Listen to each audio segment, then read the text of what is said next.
Terima kasih pemirsa, Anda kembali menyaksikan Kominfo Newsroom.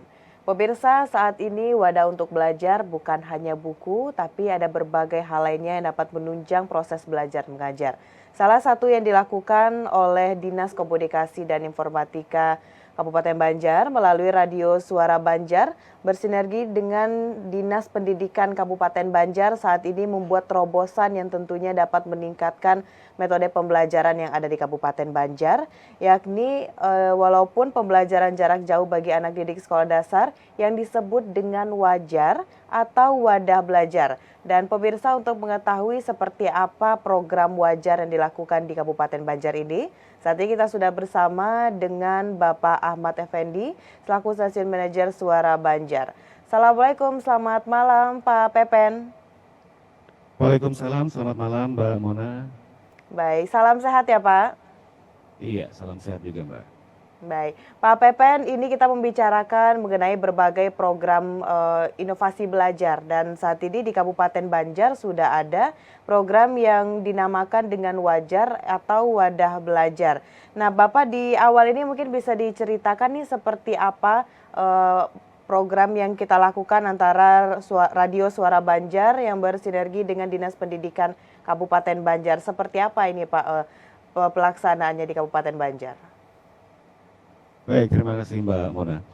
Jadi untuk Radio Suara Banjar sendiri ini bekerja sama dengan Dinas Pendidikan Kabupaten Banjar dimulai pada saat awal pandemi ya. Itu kami membuat sebuah acara pembelajaran jarak jauh melalui media radio.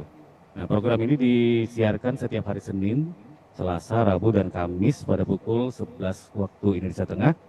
Itu sebagai antisipasi pembelajaran yang banyak dilakukan dengan metode online waktu itu, dengan nama acara waktu itu kita sepakati adalah wajar atau wadah belajar.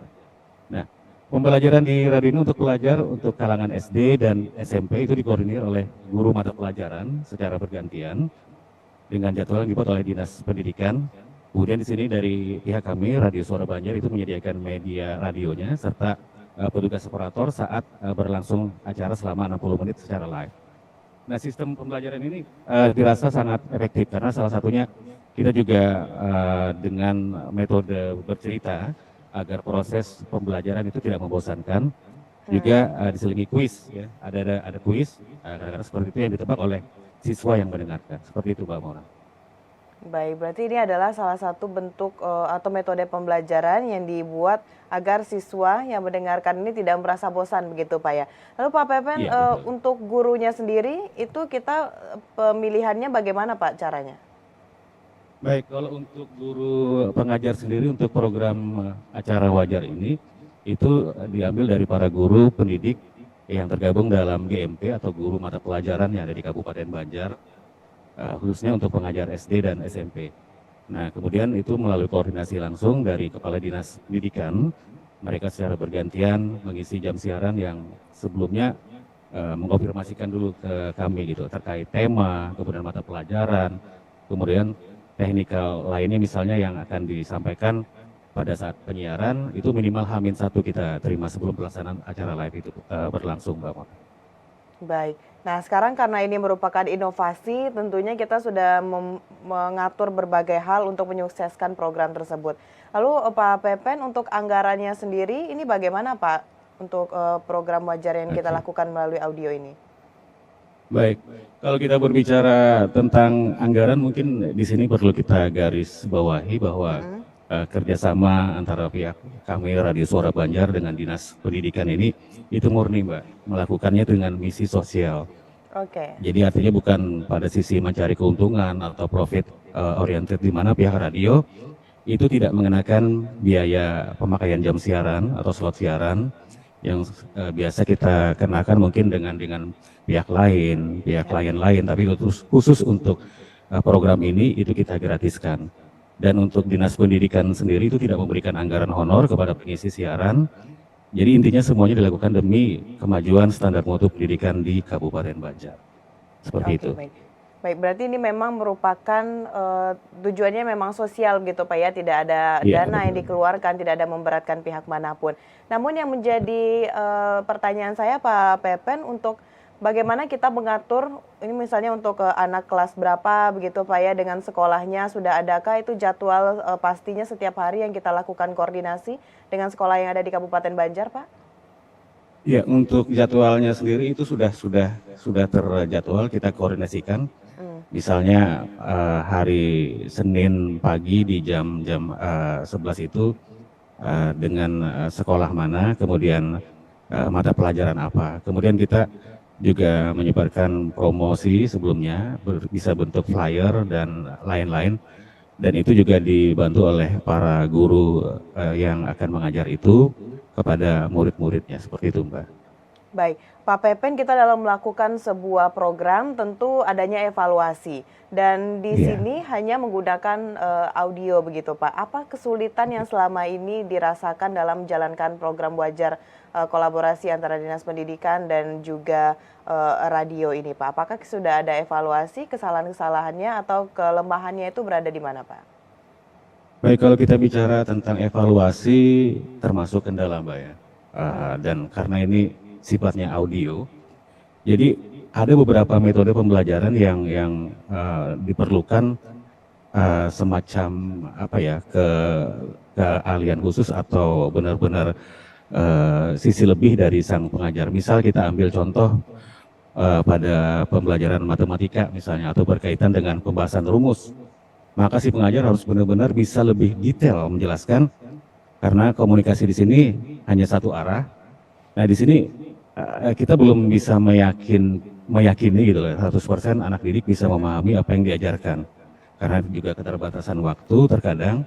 Jadi kita evaluasi kemarin mungkin ini baiknya seperti apa gitu loh. Kita cari sama-sama solusinya dan dari evaluasi ini kita coba sama-sama tidak menutup kemungkinan nantinya untuk sistem pembelajaran di radio yang melalui audio ini bisa kita tingkatkan dengan audio visual tapi tetap di radio seperti itu. Karena sekarang kan banyak juga di lain radio yang visual gitu, tidak hanya mengandalkan audio saja. Mungkin itu kendala yang kita temui di lapangan selama ini, Mbak. Baik, berarti dari Radio Suara Banjar juga selalu melakukan evaluasi kurangnya di mana, ke depannya kita akan lebih baik lagi. Dan ini juga berhubungan dengan program-program yang dilakukan oleh Radio Suara Banjar, Pak Pepen. Kita melihat riset dari JPR TV, ini Radio Suara Banjar sempat mendapatkan penghargaan juga dari KPID 2022. Ini kategorinya apa saja Pak? Apakah berhubungan juga dengan program Wajar yang kita jalankan saat ini Pak Pepen? Baik, kita kalau untuk penghargaan dari Komisi Penyiaran Indonesia Daerah Kalimantan Selatan itu untuk kategori radio ramah anak. Nah, di tempat kami ada namanya acara Rahatan, nama acaranya itu atau Radio Sahabat Anak. Kerjasama kami dengan Forum Anak Kabupaten Banjar yang dimana Forum Anak sendiri telah banyak mendapatkan penghargaan di tingkat nasional. Iya. Nah, acara ini disiarkan setiap Sabtu pagi pukul 10 oleh anggota Forum Anak. Nah, kemudian tahun 2022 ini acara tersebut itu mewakili Provinsi Kalsel, dipilih oleh KPD Kalsel untuk mengikuti lomba radio ramah anak yang diselenggarakan oleh RRI Pusat Jakarta dalam perayaan Puncak Hari Anak Nasional pada Juli lalu. Seperti itu, Mbak. Baik, Pak Pepen, untuk saat ini tentunya radio juga harus bersaing dengan berbagai seperti televisi dan juga gadget segala macam. Namun Pak Pepen sejauh ini seberapa penting peranan dari radio di Kabupaten Banjar ini terlebih dalam hal edukasi terhadap pendidikan anak, Pak Pepen? Baik, Mbak Mona, kalau menurut hemat kami peran radio sendiri dalam hal ini sangatlah penting ya. Radio sebagai media yang mudah didengar, kemudian murah dan bisa di mana saja, apalagi seperti zaman sekarang kan bisa didengar melalui handphone loh. Nah, maka radio bisa menjembatani dalam penyampaian misi pendidikan dan radio yang ramah anak tadi itu bisa menjadi prioritas kami di saat minimnya keberpihakan peran radio saat ini atas hak anak, terutama di daerah. Seperti itu, Mbak. Jadi kalau menurut hemat kami sangat penting. Baik, tantangan demi tantangan tentunya pasti dirasakan oleh Dinas Pendidikan, dan juga, Radio Suara Banjar ini. Tapi Pak Pepen tentunya bersama teman-teman dan rekan-rekan di Kabupaten Banjar telah membuat sebuah strategi untuk bisa mempertahankan program Wajar ini. Apa strateginya Pak agar ke depan program tersebut bisa terus, berlangsung dengan baik? Salah satu strategi untuk menjaga keberlanjutan acara termasuk kayak seperti Wajar tadi, kemudian Rahatan. Tentu kami terus melakukan inovasi, kemudian evaluasi seperti yang kita informasikan di awal tadi, seperti Wajar kita evaluasi ternyata oh di sini loh kelemahan kita. Artinya kita harus sikapi seperti apa. Kemudian kami juga melakukan survei ke pendengar. Ya. Karena bagaimanapun keinginan pendengar juga dapat membantu kami dalam menjaga suatu program yang berkelanjutan.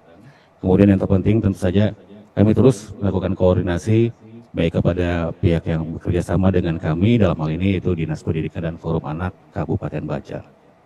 Baik, selain program untuk, pendidikan anak yang kita sudah berkolaborasi dengan, Dinas Pendidikan, sejauh ini untuk di daerah Pak Pepen seperti apa dukungan dari pemerintah untuk, radio-radio di daerah dalam memberikan siarannya kepada masyarakat, Pak?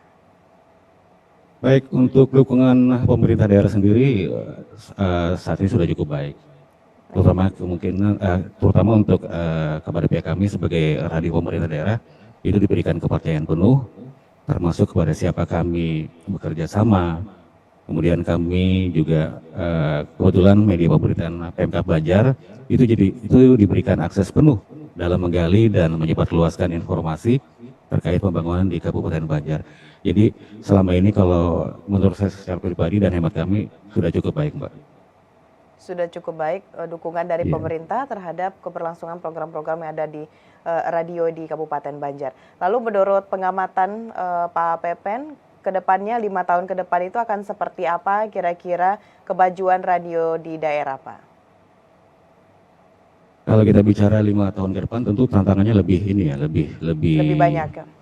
berat ya. Ya, Karena lebih kita besar. bisa lihat betul karena ditambah lagi dengan dasarnya harus informasi dari luar yang kita hadapi.